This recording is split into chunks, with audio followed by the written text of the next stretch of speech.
Notre esprit vient de Dieu. C'est ce que Dieu a insufflé en nous. Et cette partie de nous cherche toujours la communion avec Dieu. La Bible dit, tel un homme pense, tel il est. Donc la force d'une personne, c'est son intérieur, c'est comment il pense.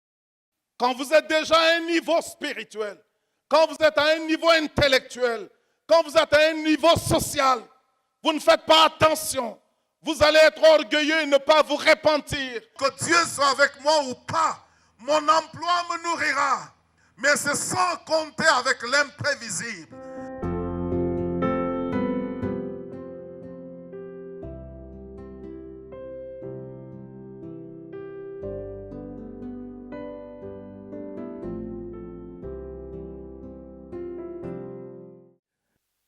Le thème, c'est sans faiblir dans la foi. Comment traverser des circonstances de la vie, comment traverser les époques, comment traverser les situations que je traverse sans pour autant faiblir dans la foi. Il arrive que nous commençons notre marche avec Dieu avec une foi assez substantielle, une foi assez importante, une foi assez courageuse. Mais aux prises des situations de la vie, il arrive qu'au fur et à mesure, la foi perd sa force. C'est comme cette femme atteinte de perte de sang. Elle avait commencé avec des ressources financières. Elle avait commencé avec des ressources matérielles. Elle avait commencé avec des ressources humaines. Elle avait son mari, elle avait ses enfants. Mais au fur et à mesure, elle fut séparée de son mari, elle fut séparée de ses enfants parce qu'une femme atteinte de perte de sang n'était pas permise d'être en communication avec les gens. Elle va perdre financièrement parce qu'elle dira qu'elle est passée de médecin en médecin sans que sa situation n'ait de solution. Financièrement, elle était fatiguée et mentalement, moralement, psychologiquement, elle était abattue parce qu'elle n'avait pas le droit, elle n'était pas considérée comme les autres. Alors, elle a dit que Jésus touche les gens, Jésus parle avec les gens, mais moi, si seulement je puis toucher le pan de sa robe. Donc, elle a dû se cacher, elle a dû se dissimuler, elle a utilisé une foi secrète pour aller tout doucement et toucher les pans de la robe du Seigneur Jésus. Et à l'instant même, le Seigneur l'avait guéri. La foi l'avait guéri. Il arrive que nous commençons et que nous devenions faibles, humainement parlant, matériellement parlant, financièrement parlant, comme ce fut le cas de cette femme-là. Et ce matin, comment faire pour ne pas faiblir dans la foi quand Dieu me fait une promesse et que la promesse tarde? Quand Dieu me fait une promesse et que les choses ne se passent pas comme je l'avais reçu dans mon esprit, je l'avais reçu. Vous voyez, la parole de Dieu sort pendant un culte comme ceci, et pendant qu'elle sort, quand c'est à vous que le Seigneur vous parle, vous le savez, personne ne vous le dit, mais cette parole travaille en vous et produit un effet totalement différent. Ça produit une force, une conviction. Mais au bout de quelque temps, si vos convictions et la force que vous avez reçue à l'église, le lundi, vous ne voyez pas la chose se produire. Le samedi, vous ne voyez pas. L'autre semaine, vous ne voyez pas. L'autre mois, vous ne voyez pas. Au bout de 10 ans, 13 ans, vous ne voyez pas ces choses. Alors, votre foi commence par faiblir. Mais la Bible nous dit que Abraham a espéré contre toute espérance. C'est-à-dire, il a cru jusqu'à ce qu'il a cru et il sentait qu'il croyait en Dieu. Parfois, quand vous avez la foi, vous sentez que non, j'ai la foi ce matin. J'ai une foi ferme, j'ai une assurance que le Seigneur va agir dans ma vie. Jusqu'à ce que votre assurance-là disparaisse. Votre assurance se dissipe. Vous ne le sentez plus, mais vous continuez par croire. C'est ce qui veut dire espérer contre toute espérance. Vous espérez quand les choses ne sont pas du tout comme vous espérez, mais vous continuez par espérer. La foi est une décision.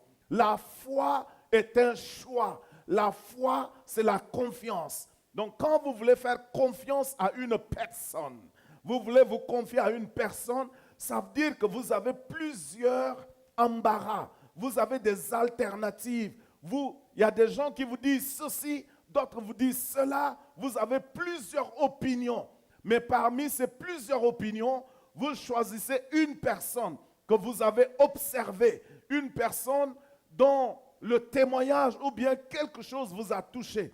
Et vous dites, j'ai envie de faire ce que l'autre m'a dit, j'ai envie de faire ce que celle-ci m'a dit, mais je choisis de faire ce que telle personne m'a dit. C'est là la foi. Je crois en ce que telle personne m'a dit. Donc la foi, ce n'est pas les sensations, ce n'est pas les sentiments ou bien un feeling comme on peut le dire, mais c'est un choix. Quand je suis tiraillé de partout, je décide, je choisis d'agir comme tel m'a dit. Donc la foi n'est pas la sensation ou l'émotion. Mais quand bien même Abraham ne sentait pas que Dieu était avec lui, il continuait de croire. Et il a fait 3 choses. Il n'a pas considéré 3 choses. Pour que ta foi soit victorieuse, je te demande de faire comme Abraham. Il y a 3 choses que tu ne dois pas considérer quand tu marches par la foi. La première des choses, la Bible dit que Abraham ne considéra pas son corps bien qu'usé. Pour avoir une foi victorieuse, il ne faut pas considérer votre corps, votre chair. La Bible dit, bien qu'il soit mort dans le corps, la foi est quelque chose qui ne vieillit jamais. Dans la vie d'une personne âgée, c'est la même chose, c'est les mêmes manifestations, ce sont les mêmes manifestations comme dans la vie d'un petit enfant. La foi ne vieillit jamais. Alors Abraham a choisi de faire confiance en la foi, mais pas en sa chair, pas en son corps, pour mener une vie de foi victorieuse. Ne considérez pas votre corps au-delà de la volonté de Dieu. Quand je réfléchissais à ceci, je me suis souvenu de mon grand frère tuteur. Je me souviens beaucoup de lui aujourd'hui, des choses qu'il me disait. Aujourd'hui, j'essaye de voir et je vois un peu, parfois par moment, 8 sur 10, c'est quelqu'un qui voyait très loin. C'est quelqu'un qui ne partait pas à l'église. C'est quelqu'un qui critiquait beaucoup de choses qui se font à l'église. Lui, c'est quelqu'un qui critique. Mais il appréciait quand même certaines choses de l'église. Il n'aimait pas que je sois tout le temps à l'église quand j'étais encore au lycée. Parce que pour lui, être à l'église, ça va me rendre abruti. Ça va me diminuer dans mon intelligence. Ça va m'empêcher de chercher à être un intellectuel. Quand je priais tout le temps à l'église, il n'était pas d'accord que je sois toujours. Mais il aimait quelque chose dans les activités de l'église. Il aimait le jeûne. Je ne dis pas le jeûne et la prière. Il aimait le jeûne. Quand je lui disais que, mais quand il me pose la question, je dis aujourd'hui c'est le jeûne à l'église. Il est content. Il dit ça c'est une bonne chose.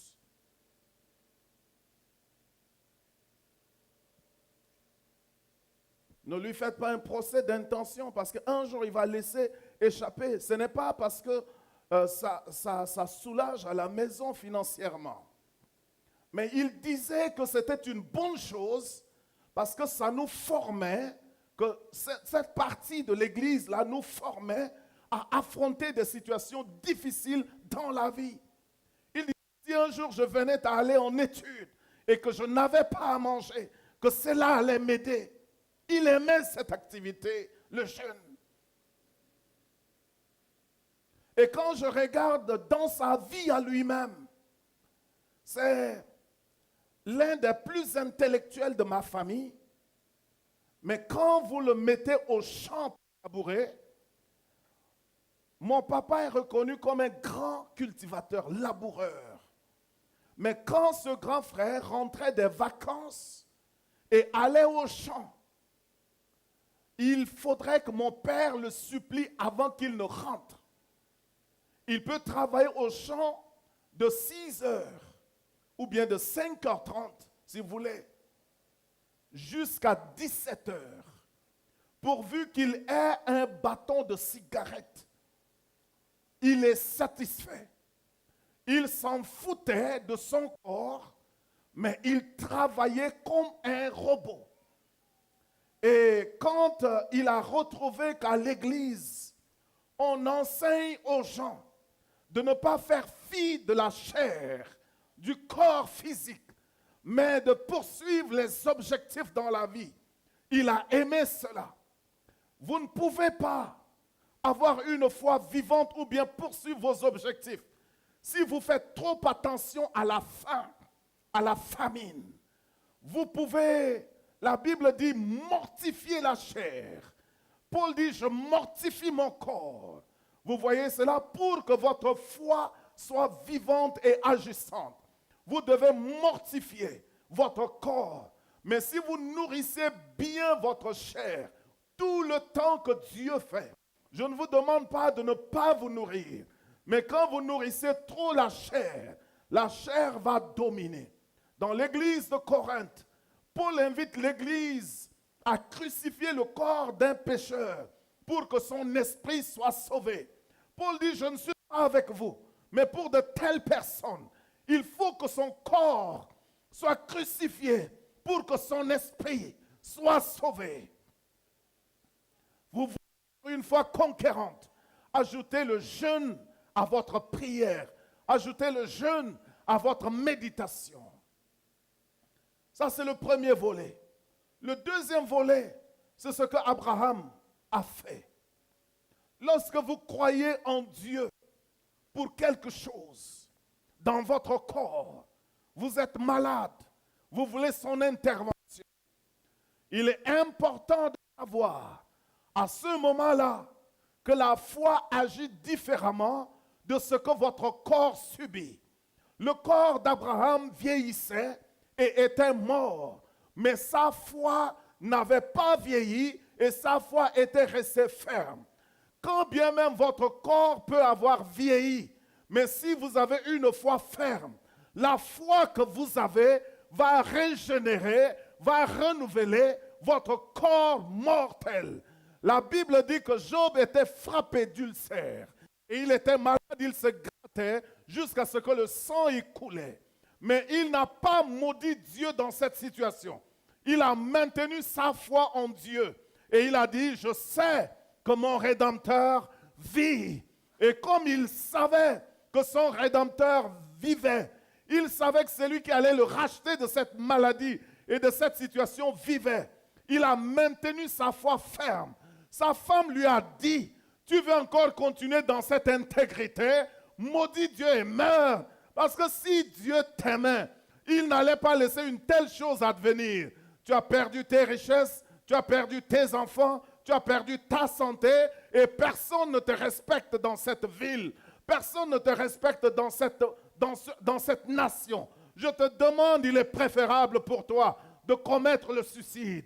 Je vous assure, même si votre corps extérieur faiblit, maintenez la foi parce que la foi va régénérer. La Bible dit que Job, quand Dieu a visité Job, quand Dieu a pris son temps et il est venu visiter la foi de Job, la Bible dit que Dieu lui a redonné 2 fois ce qu'il avait perdu. Et pour sa santé, Dieu l'a régénéré et Dieu lui a donné la peau d'un petit enfant. Abraham a refusé d'écouter sa chair qui décomposait. Marie et Marthe regardaient à la chair, au corps de Lazare qui périssait. Quand Jésus a dit, ôtez la pierre, ils ont douté. Elle a dit, Seigneur, il ne faudrait pas encore perturber ou bien polluer l'atmosphère. Ça fait 4 jours qu'il est là, il est décomposé, il sent, il ne faudrait pas ôter la pierre. Le Seigneur a dit, ne t'ai-je pas dit, si tu crois, tu verras la gloire de Dieu. Donc ce n'est pas mon corps qui se décompose, ce n'est pas la maladie qui persiste. Quand bien même la maladie persiste, je refuse d'écouter mon corps qui périt. Je refuse d'écouter la plaie qui empire. Je refuse d'écouter la douleur de ce qui est soupçonné être le cancer. Je refuse d'écouter cela, mais je regarde par la foi. La Bible dit, nous ne marchons pas par la vue, nous marchons par la foi. Appelons les choses qui n'existent pas comme si elles existaient. Donc déjà, quand je suis malade, moi je ne dis pas que je suis malade, mais je déclare, quand bien même mon corps souffre, je suis guéri au nom de Jésus. Je déclare ce que Dieu dit. Abraham a refusé de voir son corps qui était péri, qui était usé.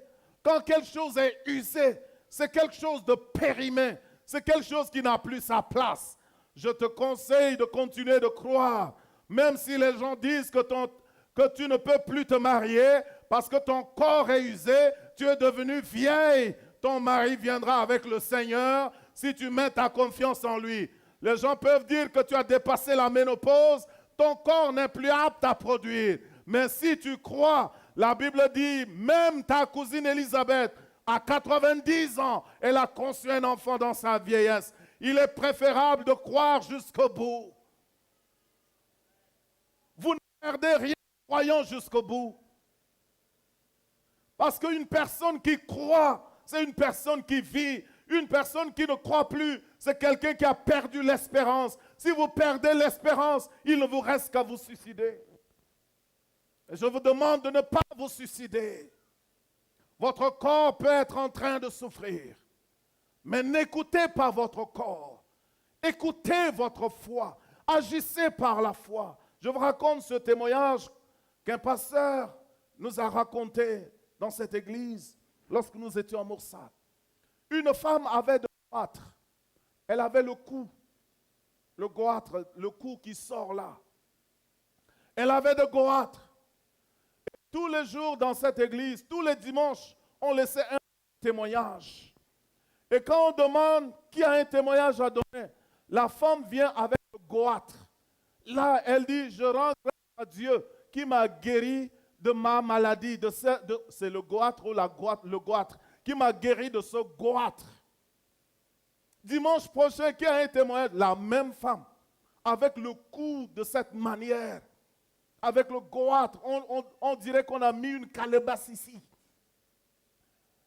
Elle a continué par le faire. Elle a continué par le faire. Et le pasteur disait, au bout de 6 mois, on dit qu'il y a un témoignage, c'est encore cette femme.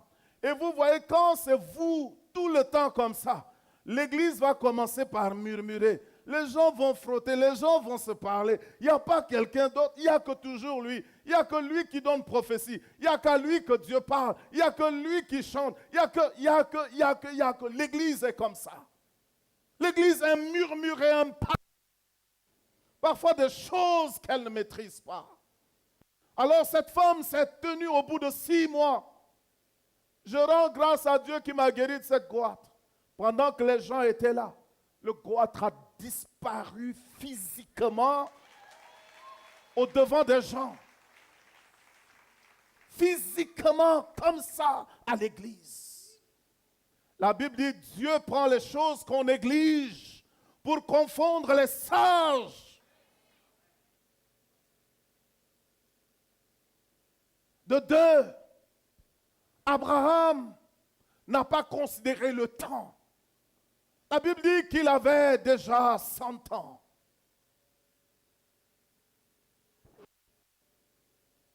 Toute promesse de Dieu à votre égard, à votre endroit, désespérez pas quand bien même le temps passe. Dieu a son propre calendrier. Jésus a dit aux disciples, mais vous, votre temps est toujours prêt. Les disciples voulaient que Jésus fasse des miracles pour que les gens croient.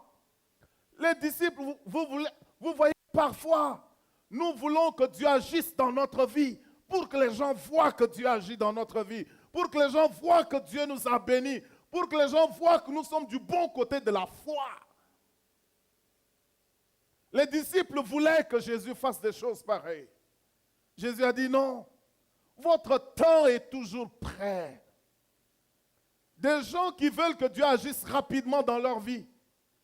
Quand ces gens commencent par agir, vous allez voir, ils vont donner des offrandes spéciales de manière ciblée. Ils vont bénir les missionnaires de manière ciblée.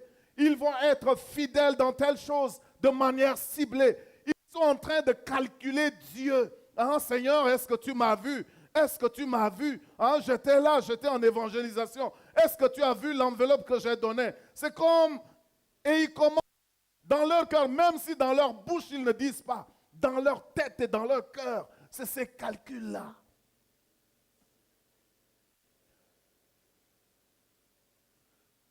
C'est comme Judas. Judas a dit, mais on peut nourrir les pauvres avec. La Bible dit, ce n'est pas par compassion pour les pauvres.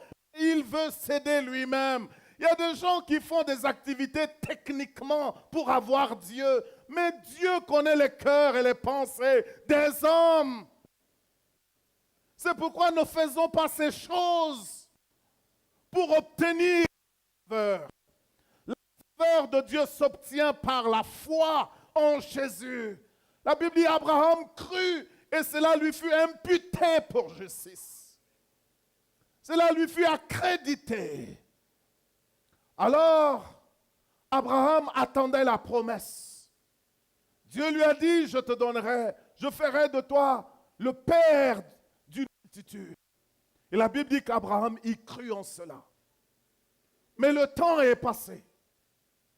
Chaque jour que Dieu fait, Abraham était en communion avec son Dieu. Abraham offrait des offrandes. Il offrait des sacrifices. C'est un homme qui payait sa dîme. Vous voyez, la dîme, c'est lui qui a payé premièrement. Quand la loi n'existait pas encore, Abraham a payé la dîme. Il payait sa dîme, il jeûnait, il offrait des holocaustes et il a scellé son alliance avec Dieu par son propre sang. Dieu lui a demandé de couper le prépuce pour que le sang coule, pour que l'alliance entre lui et Abraham soit scellée. Abraham a fait tout cela, mais rien ne s'est produit dans la vie d'Abraham. On dirait que la situation allait de mal en pire. Sa femme même devenait impatiente. Vous voyez, parfois quand Dieu vous fait une promesse et que les gens sont au courant, les gens deviennent impatients avant vous-même. Ce n'est pas à eux que Dieu a fait la promesse. Et ils deviennent impatients, ils veulent que vous soyez impatients comme eux. Ils disent, mais Dieu ne l'a pas encore, va t'occuper de toi-même. Ne m'emmène pas à être impatient dans ma relation avec Dieu. Tu n'as pas encore trouvé du travail, tu n'es pas encore marié, tu n'as pas encore un enfant, mais toi, qu'est-ce que tu as? Laisse-moi dans ma relation avec Dieu. Si le temps passe, c'est moi et Dieu. Si le temps ne passe pas, c'est moi et Dieu. N'écoutez pas des gens qui vont vous décourager, mais écoutez des gens qui vont vous dire de croire jusqu'au bout. Parce que quand vous croyez jusqu'au bout, le Seigneur interviendra en votre faveur. La Bible dit Abraham n'a pas considéré le temps qui est passé. Que les gens se moquent de vous. Le temps a passé, mais votre temps n'est pas passé. Votre temps est dans le calendrier de Dieu. Le Seigneur n'est jamais en retard. Laissez les gens parler. Votre temps n'est pas passé. Ce n'est pas parce que votre corps dépérit que les gens doivent tirer des conclusions.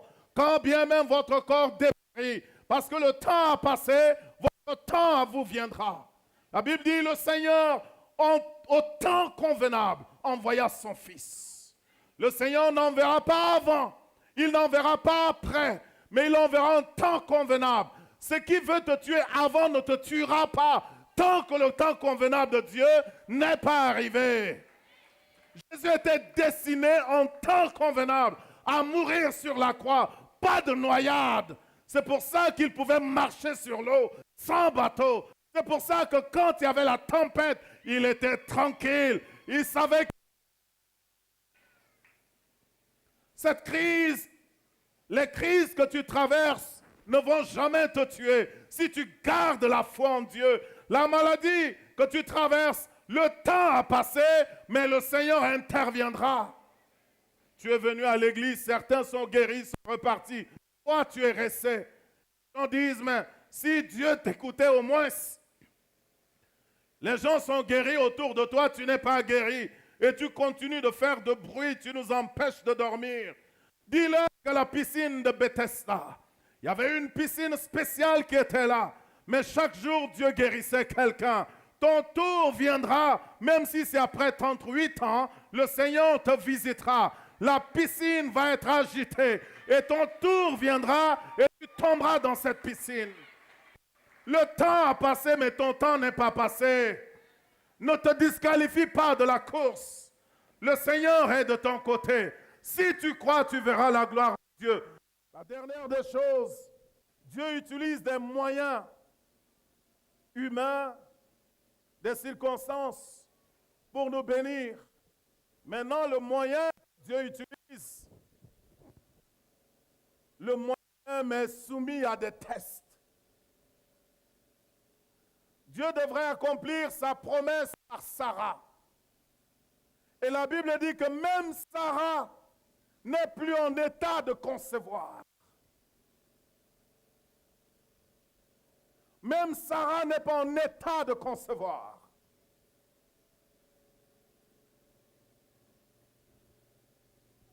Quand le Seigneur vous fait une promesse et il veut utiliser des gens pour vous bénir, parfois ces gens seront soumis à des tests énormes.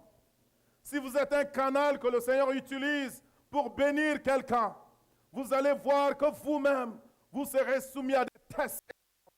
Si vous soutenez le ministère de Dieu, vous serez soumis à des tests. Vous allez être éprouvés. Les finances ne vont plus être comme avant. Lorsque vous prenez une bonne décision qui va dans la volonté de Dieu, vous serez testés les jours qui arrivent. Le canal par lequel Dieu devrait aider Abraham, Sarah, sa femme, même le canal s'est usé. Le canal est devenu, selon les hommes, caduc. Ce n'est plus adéquat à cette situation. Des gens qui doivent faire quelque chose ne seront pas à mesure à un certain moment. La personne va vous faire une promesse. Vous allez venir, ça ne va pas tenir. Vous allez venir, ça ne va pas tenir. Mais n'annulez jamais la promesse qu'on vous a faite. Vous continuez par croire en cette promesse. Persévérez dans cette promesse. Le Seigneur va aider le canal et par ce canal, le Seigneur va vous aider. Et si vous êtes le canal, ne vous découragez pas, le Seigneur interviendra. Ne soyez pas surpris quand vous partez pour voir un pasteur, pour prier pour votre guérison. Et on vous dit, le pasteur a emmené son enfant à l'hôpital.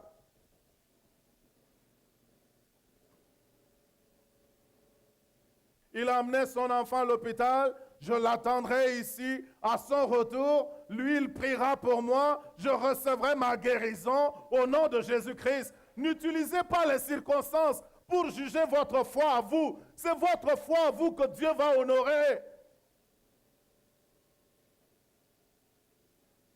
Le canal par lequel Dieu voudrait vous aider sera testé, éprouvé.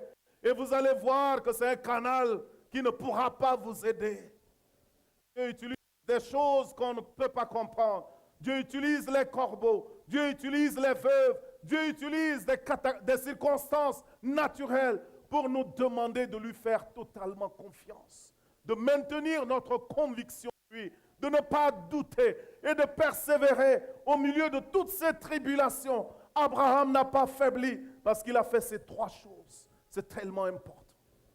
Je voudrais que nous puissions prier ce matin et devenir forts dans la foi, maintenir la force de notre foi. Ne considère pas ton corps. Quand bien même tu es malade, quand bien même le temps est en train de passer, le temps passe, mais ton temps n'est pas encore arrivé. Il se pourrait que ton temps soit ce matin. Et c'est le temps de plusieurs personnes ce matin. Le Seigneur va faire de grandes choses. Les opportunités vont s'ouvrir aussi pour vous.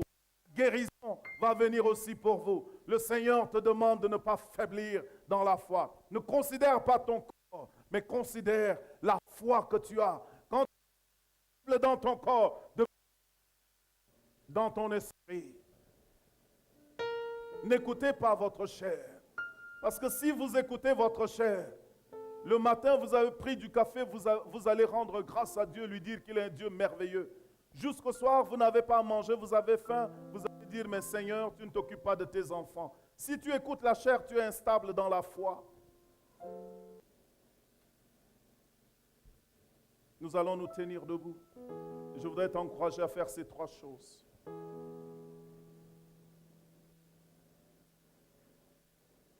Les promesses de Dieu sont oui et amen. Ne change pas. Ce qu'il t'a dit, il le fera. Ce qu'il t'a dit, il le fera. Ça ne dépend pas de toi ni des autres. Lui. La Bible dit qu'Abraham a cru. Celui qui a fait la promesse est capable. Ce n'est pas un pasteur qui a fait la promesse. Ce n'est pas un évangéliste. Ce n'est pas un diacre. Ce n'est pas un chrétien qui a fait la promesse. Mais c'est Dieu. Crois que celui qui a fait la promesse est fidèle. Remets ton sang entre ses mains. Et dis-lui, quoi qu'il arrive, je ne changerai pas cette décision. Dis-lui que tu as écouté sa parole. Et tu revendiques, tu réclames ce qu'il t'a promis. Il a promis la santé à tous ses enfants. Il a promis la santé à tous ses enfants. Il a promis la protection. Il a promis l'élévation. Il a promis tout ce qui est nécessaire. La Bible dit que sa divine puissance nous a donné tout ce qui est nécessaire pour la piété et pour la vie. Tout ce qui est nécessaire pour la foi, tout ce qui est nécessaire pour la vie naturelle, pour la bio. Pendant que nous allons chanter, dans un premier temps, tu diras merci à Dieu et tu reverras ta vie. Et si tu vois que tu as besoin de prier devant, tu viendras. Si tu as besoin de réclamer la santé, c'est ton jour aujourd'hui au nom de Jésus-Christ. Recueille-toi devant Dieu, réfléchis bien et viens devant Dieu avec quelque chose de précis.